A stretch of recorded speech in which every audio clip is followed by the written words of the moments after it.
October 7న ఇజ్రాయెల్పై Hamas రాకెట్లతో దాడికి దిగింది. ఈ దాడికి ప్రతీకారంగా ఇజ్రాయెల్ ప్రధాని యుద్ధాన్ని ప్రకటించారు. ఈ యుద్ధంలో హమాస్ను అంతం చేయడం ఏమో కానీ గాజాను మాత్రం ఇజ్రాయెల్ దాదాపుగా ధ్వంసం చేసింది.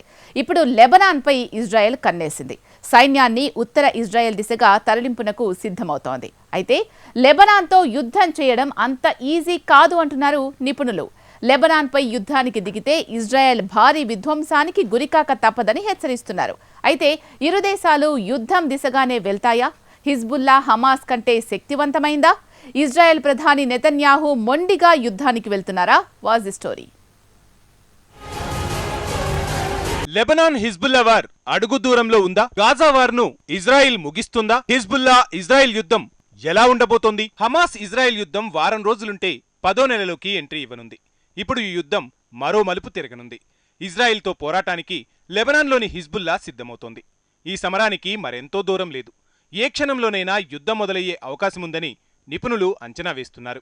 ఈ నెల 26న ఇజ్రాయెల్కు చెందిన యుద్ధ విమానం లెబనాన్పై దాడి చేసింది. హిజ్బుల్లా మిలిటరీ స్థావరాలను ధ్వంసం చేసింది.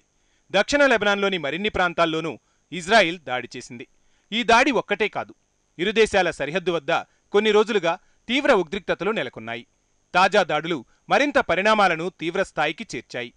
గత అక్టోబర్ నుంచి ఇప్పటి వరకు హిజ్బుల్లా ఏకంగా 5,000కు పైగా రాకెట్లతో ఇజ్రాయిల్పై దాడి చేసింది. అదే సమయంలో ఇజ్రాయిల్ కూడా రెచ్చిపోయింది. హిజ్బుల్లా దాడులను అడ్డుకుంటూనే ఎదురు దాడులకు దిగింది. ఇప్పటి వరకు హిజ్బుల్లాకు చెందిన 300 మందికి పైగా ఫైటర్లను ఇజ్రాయిల్ అంతం చేసింది. ఈ క్రమంలో ఈ నెల జరిగిన ఓ దాడిలో హిజ్బుల్లాకు చెందిన కీలక కమాండర్ సైతం మృతి చెందారు. దీంతో ఇజ్రాయిల్కు లెబనాన్ సాయుధ దళం చీఫ్ హెచ్చరికలను జారీ చేశారు. యుద్ధానికి సిద్ధంగా ఉన్నామంటూ స్పష్టం చేశారు. ఇక్కడితో ఇరు వర్గాలు ఆగిపోలేదు. 2 రోజుల క్రితం ఇజ్రాయెల్ ప్రధాని బెంజమిన్ నెతన్యాహు ఉత్తరాదిలోని మిలిటరీ బేస్ను సందర్శించారు.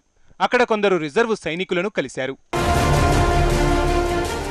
గాజాలోని తమ ఆపరేషన్లను ముగిస్తున్నట్టు ఇజ్రాయిల్ ప్రకటించింది. దీనర్థం లెబనాన్పై మరింత దృష్టి సారించడమేనని నిపుణులు విశ్లేషిస్తున్నారు. అసలు ప్రశ్న ఏమిటంటే, ఇజ్రాయిల్ హిజ్బుల్లా యుద్ధాన్ని ఆపచ్చా? ఈ యుద్ధాన్ని నివారించే దిశగా యునైటెడ్ స్టేట్స్ తీవ్ర ప్రయత్నాలు చేస్తోంది. తాజాగా ఇజ్రాయెల్ రక్షణ శాఖ మంత్రి గాల్లాంట్ వాషింగ్టన్కు చేరుకున్నారు.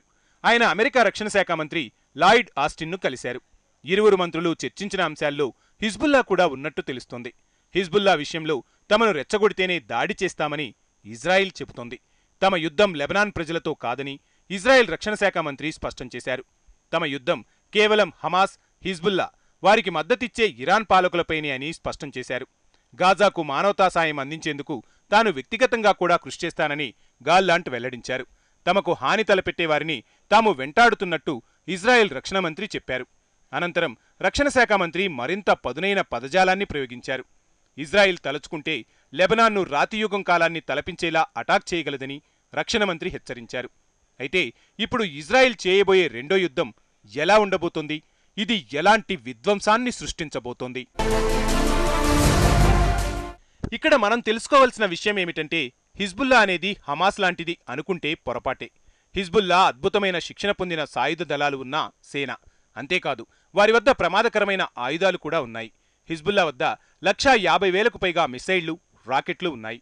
అంతేకాదు, వారి వద్ద 50,000 మంది పోరాట యోధులు ఉన్నారు. వాళ్లంతా కిరాయి సైనికులు ఎంతమాత్రమూ కాదు. హిజ్బుల్లా ఫైటర్లలో చాలామంది ఎన్నో యుద్ధాల్లో పాల్గొని ఆరితేరిన నిపుణులు ఉన్నారు. 2006లో జరిగిన యుద్ధంలో ఇజ్రాయెల్పై పోరాడిన అనుభవం వారిలో చాలామందికి ఉంది.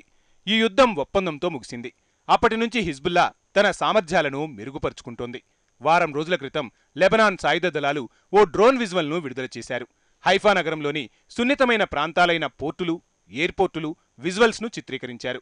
ఇజ్రాయిల్లోని 3 అంతర్జాతీయ పోర్టుల్లో అతిపెద్దది హైఫా ఓడరేవు. తాము అనుకుంటే హైఫాను ధ్వంసం చేయగలమని హిజ్బుల్లా తెలిపింది. అంతేకాదు, హిజ్బుల్లాకు బయటి నుంచి కూడా మద్దతు ఉంది. ఈ గ్రూప్కు ప్రధాన మద్దతుదారు ఇరాన్. పశ్చిమాసియాలో ఇరాన్కు అతి కీలకమైన విభాగం హిజ్బుల్లా. హిజ్బుల్లాకు తుర్కియా నుంచి కూడా మద్దతు ఉంది. లెబనాన్ ప్రజలు తమకు సోదరులాంటి వారని తుర్కీ అధ్యక్షుడు ఎర్డోగాన్ తెలిపారు. పశ్చిమాసియా దేశాలన్నీ లెబనాన్కు మద్దతివ్వాలని ఎర్డోగాన్ సూచించారు. అంతేకాదు, హిజ్బుల్లాకు మరో సాయుధ రెబల్ గ్రూప్ హూతీలు కూడా మద్దతిస్తున్నారు. ఇరాన్ మద్దతిస్తున్న మరో గ్రూపే హూతీలు. యెమెన్కు చెందిన ఈ తిరుగుబాటు దళాలు ఇటీవల అరేబియన్, ఎర్ర సముద్రాల్లోని వాణిజ్య నౌకలను లక్ష్యంగా చేసుకుని దాడులు చేశాయి. యొమేనీ సాయుధ దళాలు ఇరాకీ ఇస్లామిక్ ప్రతిఘటన దళాలతో కలిసి ఆపరేషన్ చేపట్టినట్టు హూతీ ప్రతినిధి తెలిపారు. ఈ ఆపరేషన్లో భాగంగా ఇజ్రాయెల్కు చెందిన హైఫా ఓడరేవు లక్ష్యంగా డ్రోన్లను పంపినట్టు చెప్పారు. ఈ ఆపరేషన్ విజయవంతమైందని హూతీ ప్రతినిధి వెల్లడించారు.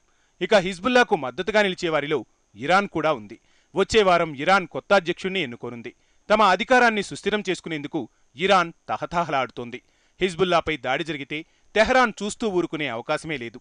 అంతేకాదు, ఇరాన్ తమ ఉగ్రశక్తులను ఇజ్రాయెల్పై రెచ్చగొట్టే అవకాశముంది. లేదంటే హిజ్బుల్లాకు మద్దతుగా నేరుగా ఇజ్రాయెల్పై దాడి చేసే అవకాశాలు కూడా ఉన్నాయి. ఏది ఏమైనా పశ్చిమాసియాలో ఉద్రిక్తతలు తీవ్రమయ్యే అవకాశాలు స్పష్టంగా కనిపిస్తున్నాయి. కానీ ఇక్కడే ఓ ఆసక్తికరమైన విషయం కూడా ఉంది. అదేమిటంటే ఏ పక్షమూ నేరుగా యుద్ధానికి దిగేందుకు, ఉద్రిక్తతలను మరింతగా పెంచేందుకు సిద్ధంగా లేవు. నిజానికి లెబనాన్ ఆర్థిక వ్యవస్థ తీవ్ర సంక్షోభంలో కూరుకుపోయింది. 33% మంది లెబనాన్ ప్రజలు పేదరికంలో మగ్గుతున్నారు. ఇలాంటి తరుణంలో లెబనాన్ యుద్ధాన్ని భరించే పరిస్థితిలో లేదు. అయితే ఇజ్రాయిల్ యుద్ధం చేసే సామర్థ్యమున్నా రాజకీయంగా తీవ్ర గందరగోళంలో నెలకొంది.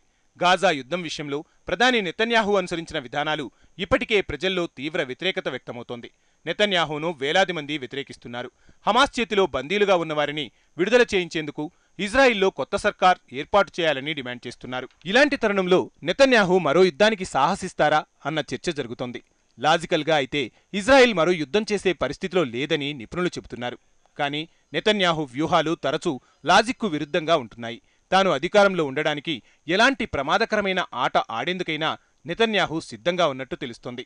ఇప్పటికే ఇజ్రాయెల్ తీరుపై అమెరికా విమర్శలు గుప్పిస్తోంది. సిరియా రాజధాని డమస్కస్లోని ఇరేనియన్ కమాండర్ను అంతం చేయించారు బెంజిమన్. ఈ ఘటన పశ్చిమాసియాలో తీవ్ర ఉద్రిక్తతలకు దారితీసింది. తొలిసారి ఇజ్రాయెల్పై డైరెక్ట్గా ఇరాన్ దాడికి దిగింది. దీంతో ఇజ్రాయెల్ రక్షణకు అమెరికా దిగాల్సి వచ్చింది. ఇలాంటి వ్యూహమే మరోసారి రిపీట్ చేయడానికి ఇజ్రాయెల్ సిద్ధమవుతున్నట్టు తెలుస్తోంది. ఈసారి ఇరాన్కి బదులు హిజ్బుల్లాను నెతన్యాహు లక్ష్యంగా చేసుకుంటున్నారు. అయితే ఇరువైపులా సంయమనం పాటించాలని ఆశిద్దాం. ఎందుకంటే హిజ్బుల్లా ఇజ్రాయెల్ తలపడితే మాత్రం విధ్వంసం గాజా కంటే మరింత దారుణంగా ఉంటుంది. హమాస్ కేవలం గాజాకే పరిమితమైంది. హమాస్ వద్ద ఆయుధాలు, ఫైటర్లు కూడా తక్కువే. కానీ హిజ్బుల్లా అలా కాదు. శక్తివంతమైన ఆయుధాలతో, భారీ సంఖ్యలో ఫైటర్లతో లెబనాన్ సాయుధ దళం బలంగా ఉంది.